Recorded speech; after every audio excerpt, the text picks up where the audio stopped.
Entonces, buenas tardes, bienvenidos. Bueno, hacemos presente a los que aman la palabra y a los que necesitan el consuelo de la palabra. Aquí vamos a poner hoy a Alfonso, que está malito, para que reciba el consuelo y la fortaleza de la palabra en esta tarde. Y comenzamos como hacemos siempre. Los cristianos siempre empezamos en el nombre del Padre, y del Hijo, y del Espíritu Santo. Amén. Ven Espíritu, ven Espíritu,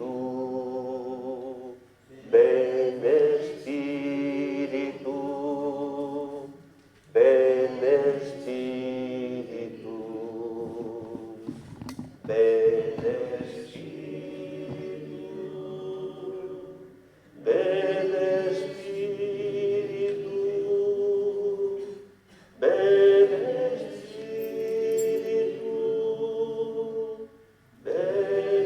Espíritu.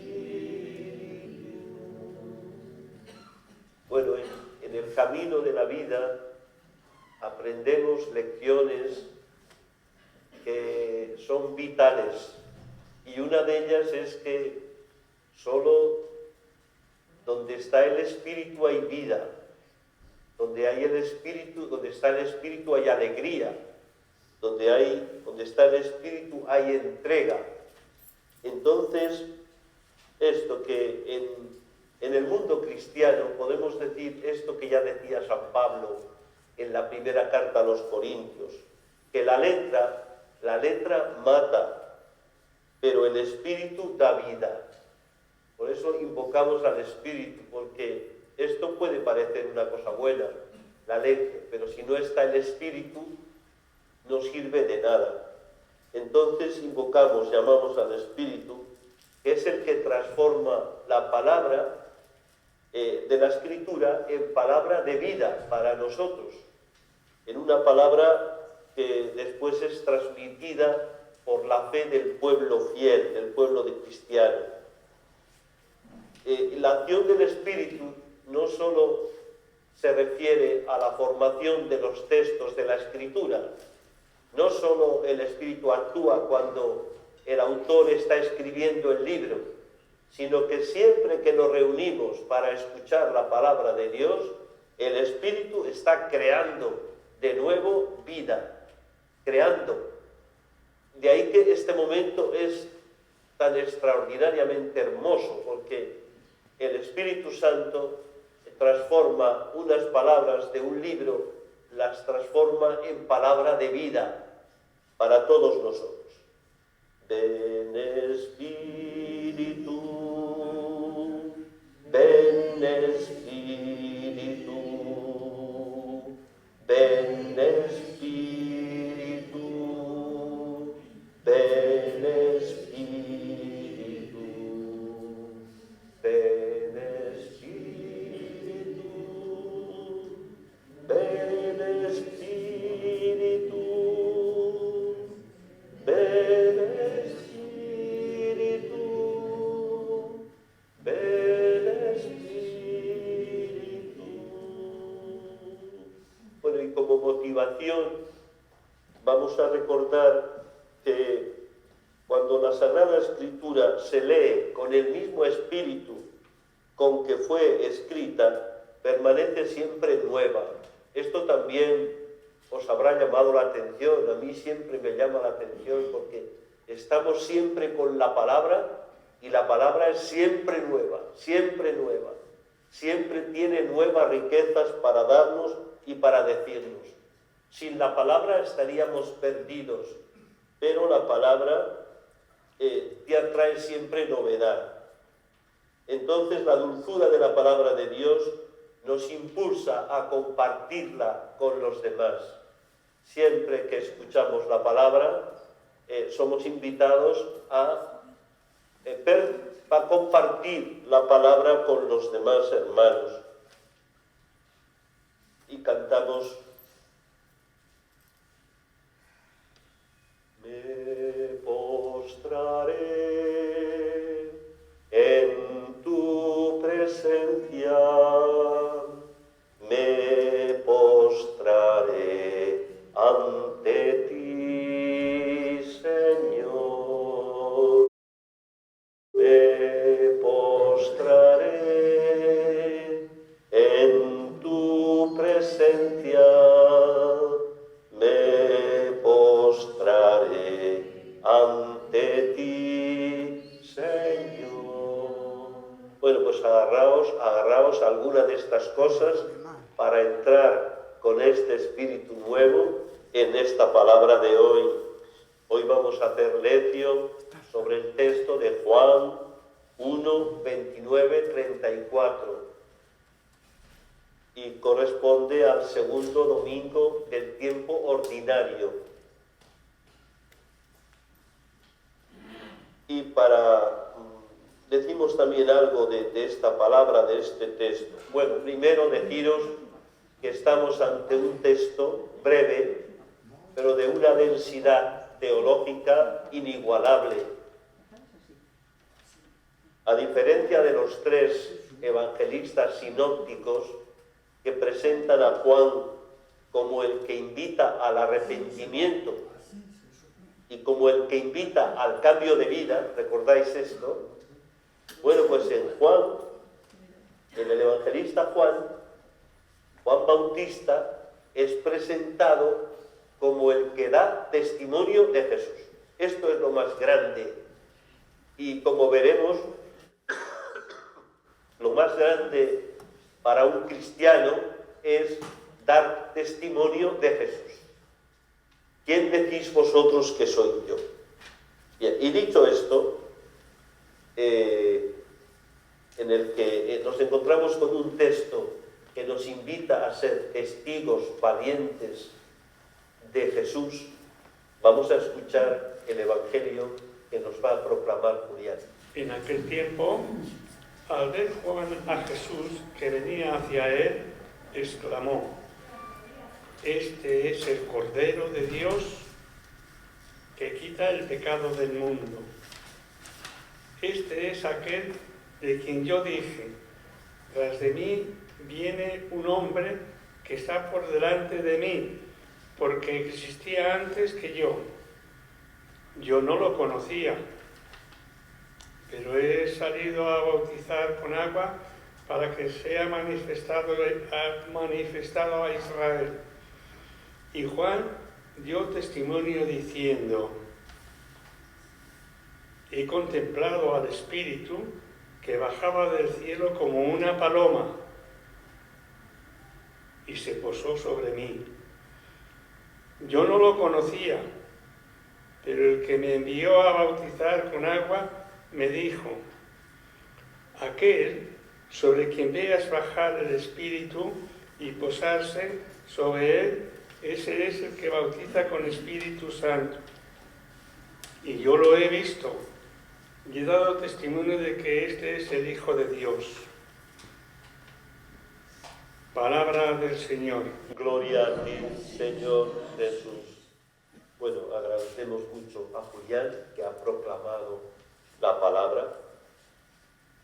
Este ministerio es precioso. A veces parece un ministerio así un poco banal, y sin embargo, proclamar la palabra de Dios, sembrar la palabra de Dios en la asamblea, es algo extraordinario. Entonces hemos escuchado la palabra a través de Julián.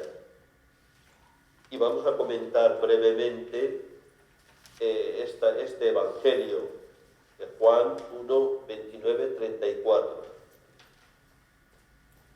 Primero dice que, primero a mí me llama la atención que en una ocasión, en otro Evangelio, dirá Jesús: «Te alabo y te bendigo, Padre, porque has escondido estas cosas a los sabios y entendidos y se las has revelado a la gente sencilla». Sí, Padre, así te ha parecido mejor. Y a mí me llama la atención, pues esto, cómo en el proyecto de salvación de nuestro Dios se sirve de un hombre harapiento que estaba en el desierto, uno que no tenía mucho contacto con la gente, le tendrían seguramente por loco. ¿Qué va a decir este que está en el desierto?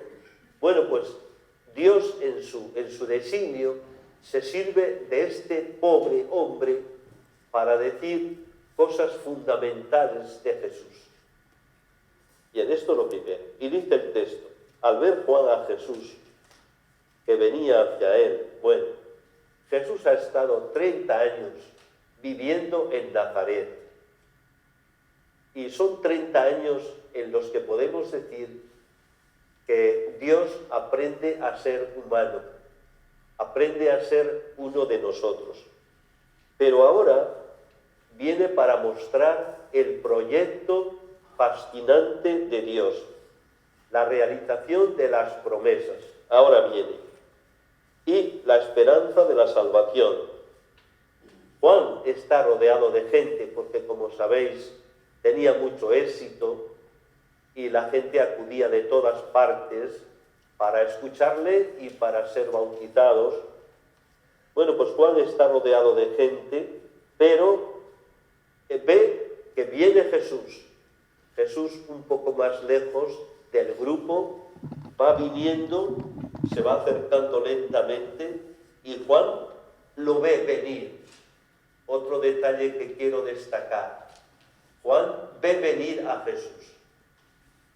Porque a veces vivimos situaciones de la vida en las que nos parece todo normal, pero cuando tenemos esta lucidez del espíritu, somos capaces de ver que ahí había algo, ¿verdad? ¿No os ha ocurrido a veces cuando entráis en contacto con una persona que decís, yo no conocía nada a esta persona, pero he percibido algo especial en esta persona?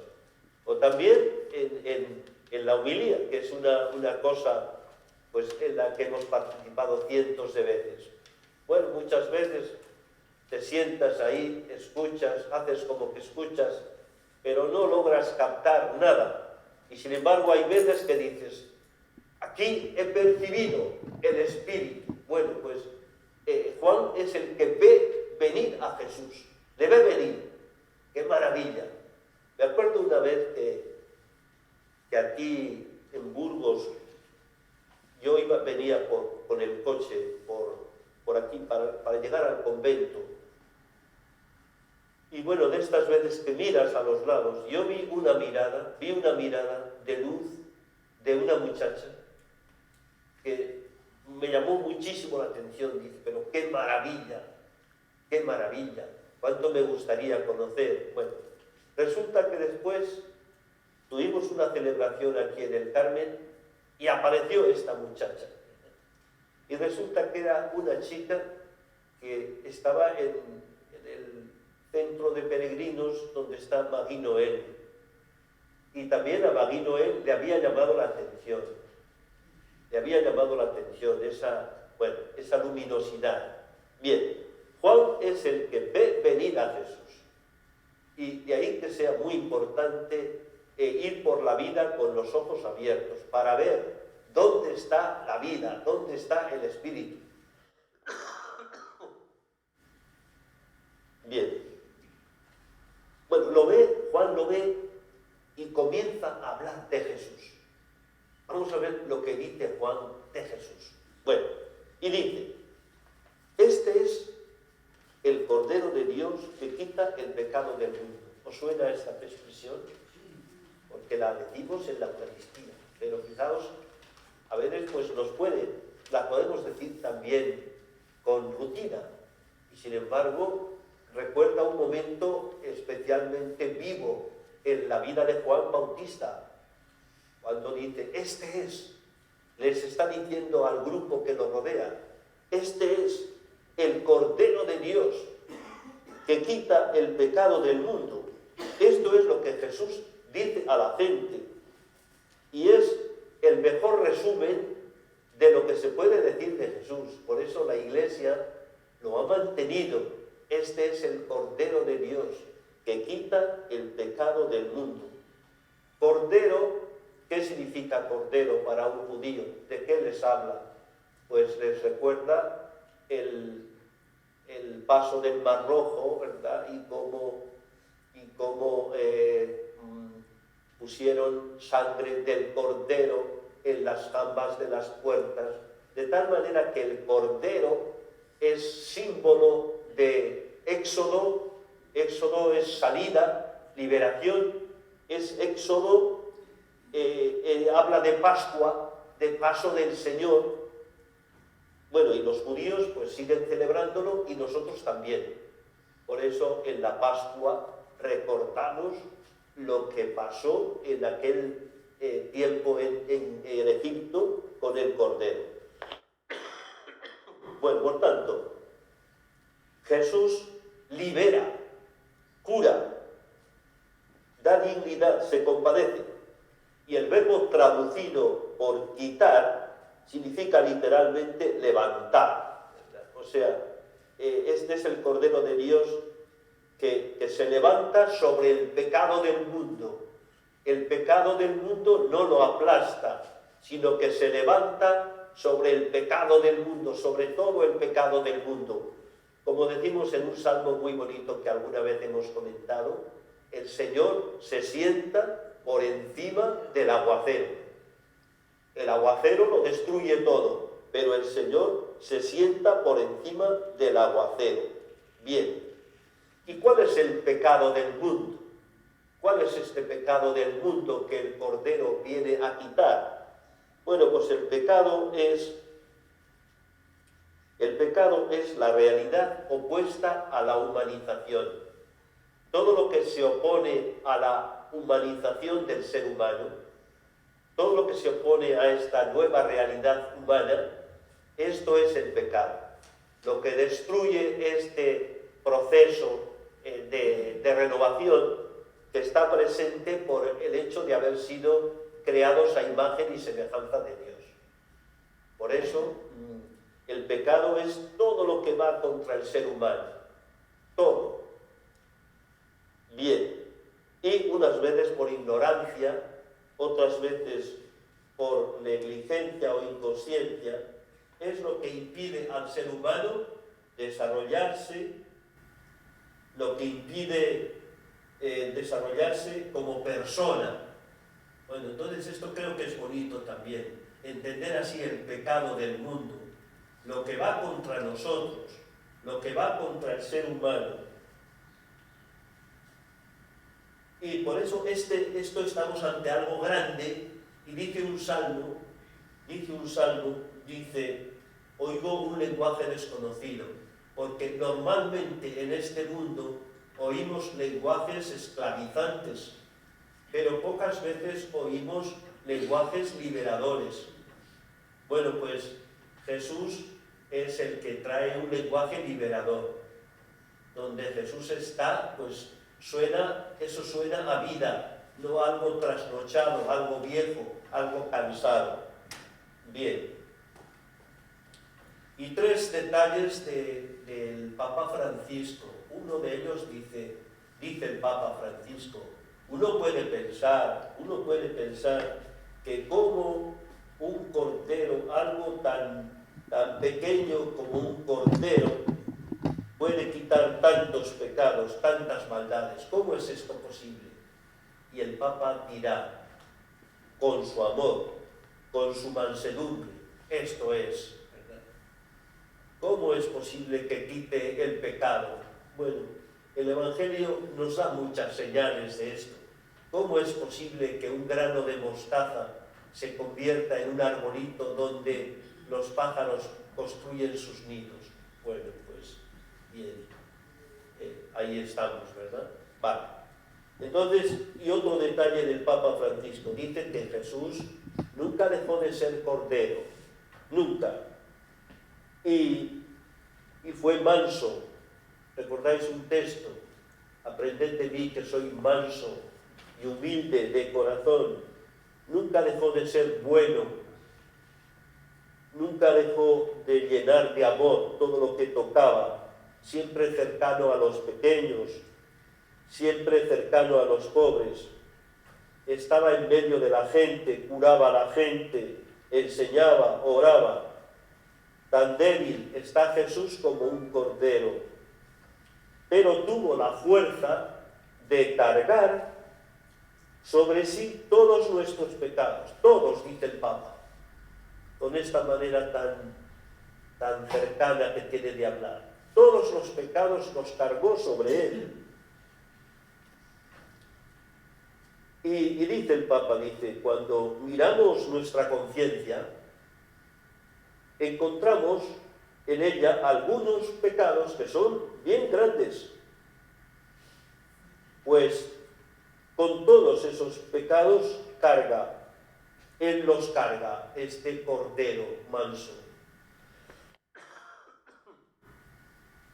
Y otro detalle, dice el Papa, que este cordero que quita el pecado del mundo, quita el pecado, pero quita el pecado de raíz. Quita todo, quita la raíz del pecado. Y al oír esto que dice San Juan, que da testimonio de Jesús como Salvador, debemos creer en la confianza en Jesús.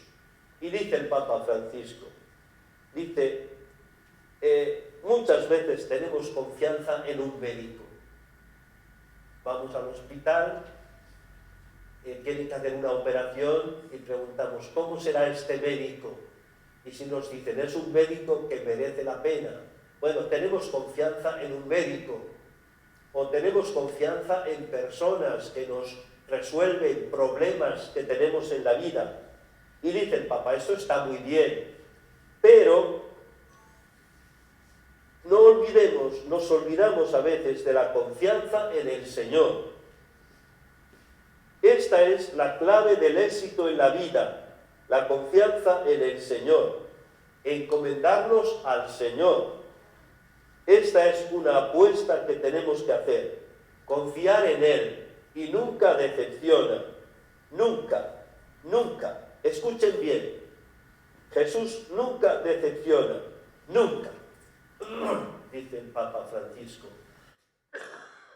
Por tanto, estemos como estemos, no solo tenemos que buscar personas en las que confiar, sino sobre todo aprender a confiar en Jesús.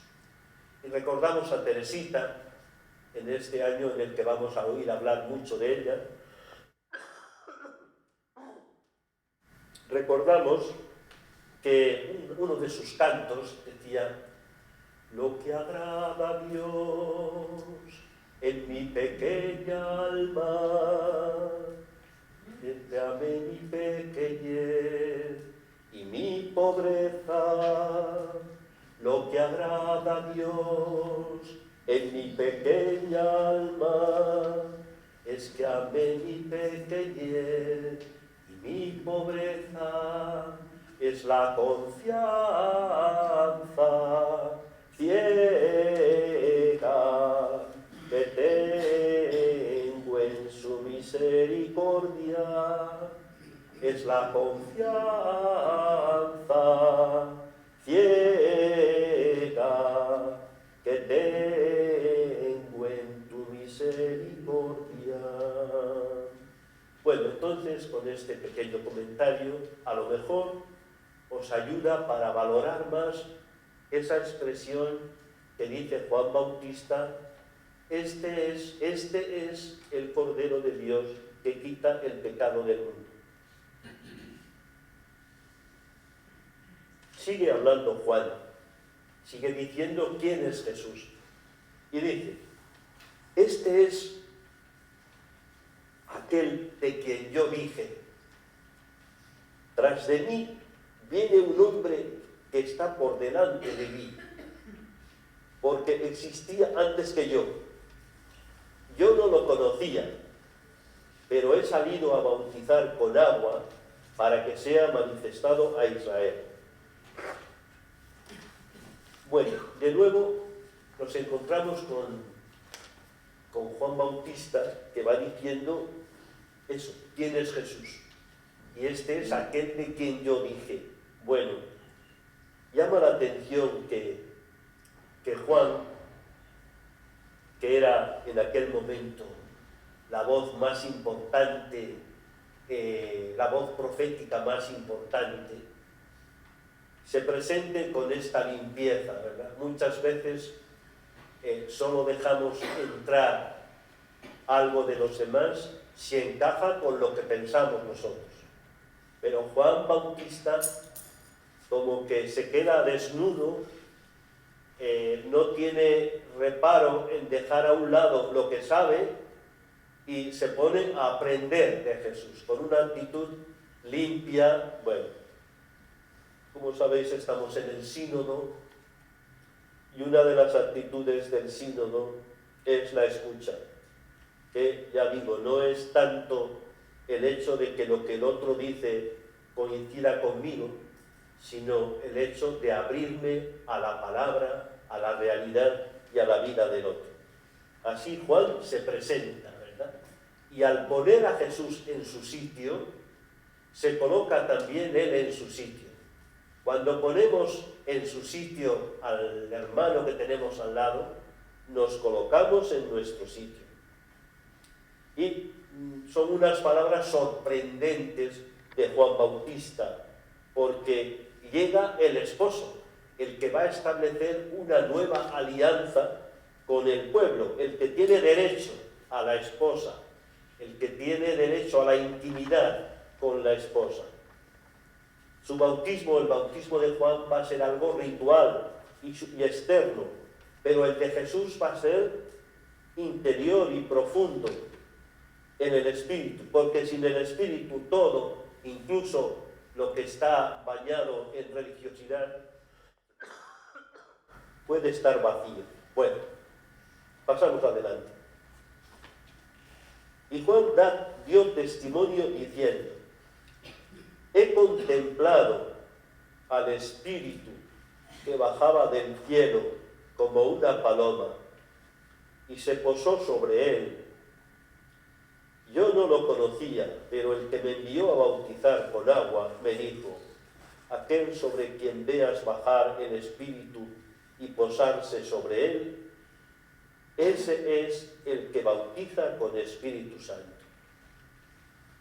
¿Por qué Juan, que no lo tenía nada fácil, se atrevió a creer en Jesús? Porque vio en él, contempló en él la plenitud del Espíritu.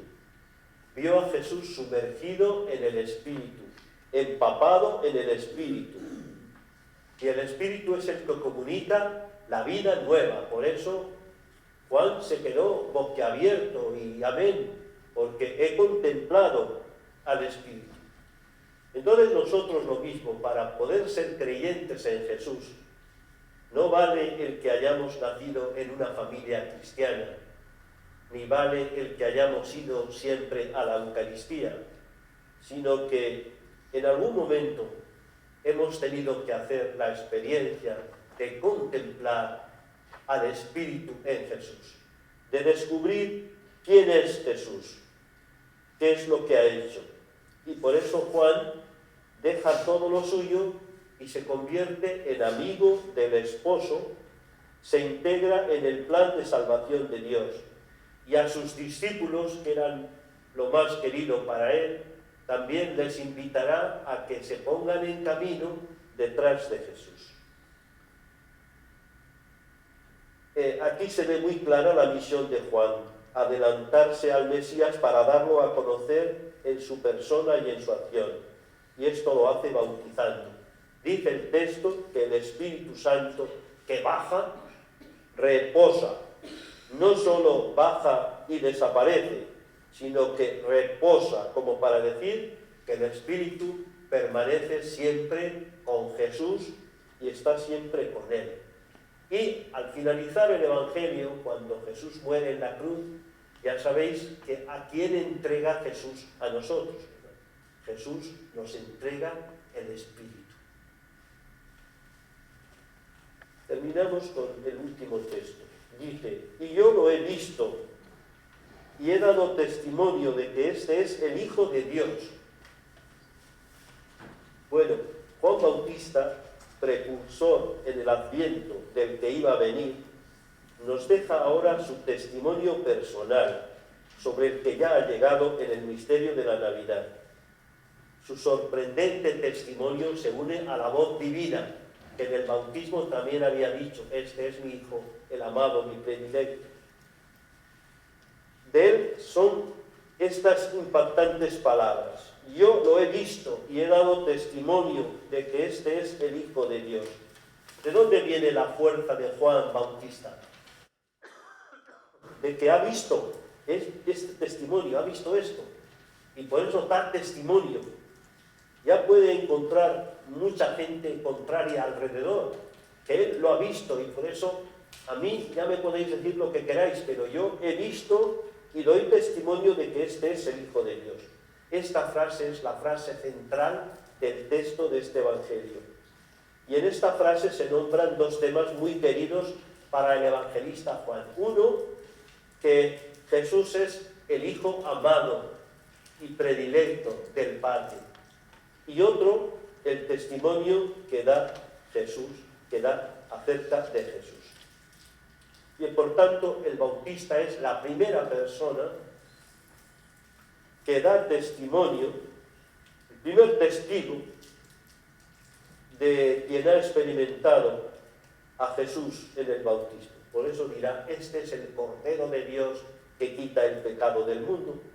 Dirá también: he visto al Espíritu bajar como una paloma, la paloma que nos recuerda también el tiempo del Génesis, la paloma que baja.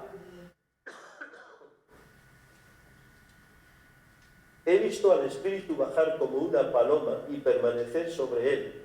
Y también estas palabras que acabamos de escuchar: yo lo he visto y atestiguo que él es el elegido de Dios. Todos estos títulos son títulos salvadores. No se puede decir más con menos palabras. Juan pone en labios del Bautista la cristología que tenía su comunidad de finales del siglo I, la comunidad de Juan Evangelista. Tenía una cristología y la pone en labios de Juan Bautista en este momento. Bueno, la pregunta que nos podemos hacer es esta: ¿quién es Jesús? ¿Quién es Jesús? ¿Por qué creemos en él? ¿Quién es Jesús? Y de acuerdo con Juan Bautista podemos decir: Jesús es una presencia de Dios como en ningún otro ser humano hemos encontrado, ¿verdad? Yo a veces pienso, digo, ¿por qué creo en Jesús? Pues porque no he encontrado en nadie, ni en nada, alguien que me hable de Dios como me ha hablado Jesús. No he encontrado en nadie. Y seguro que a vosotros os pasa lo mismo. Por eso, ¿quién es Jesús? Es una presencia de Dios, como en ningún otro ser humano se ha dado antes. Está lleno del Espíritu, es obra del Espíritu.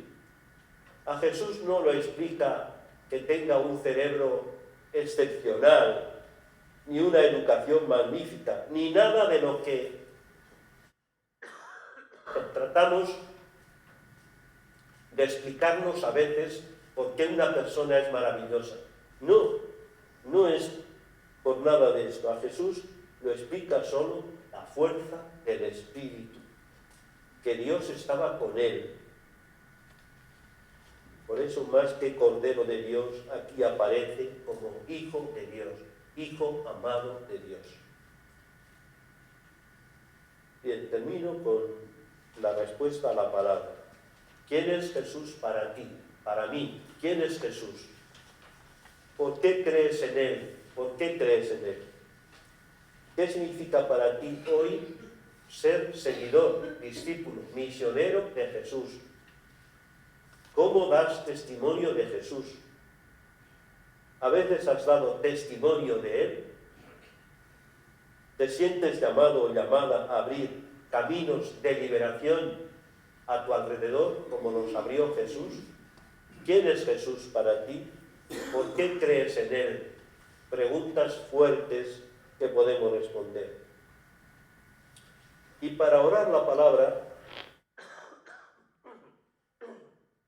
para orar la palabra, también he recogido unas frases del Papa Francisco. Dice: os invito a hacer una cosa.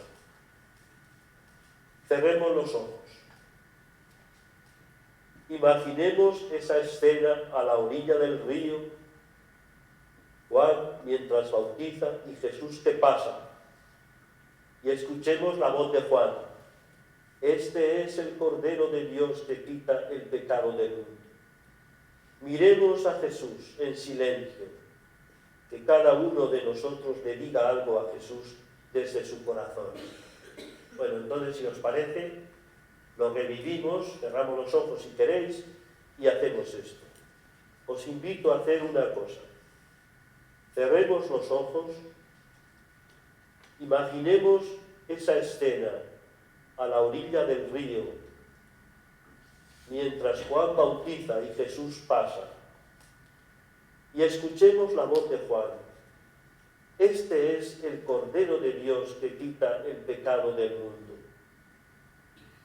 Miremos a Jesús en silencio y que cada uno de nosotros le diga algo a Jesús desde su corazón.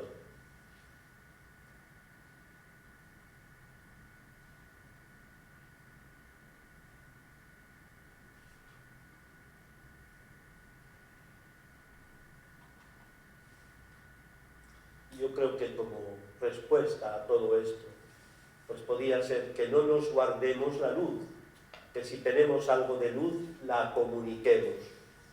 Y si tenemos algo de Jesús, que lo comuniquemos.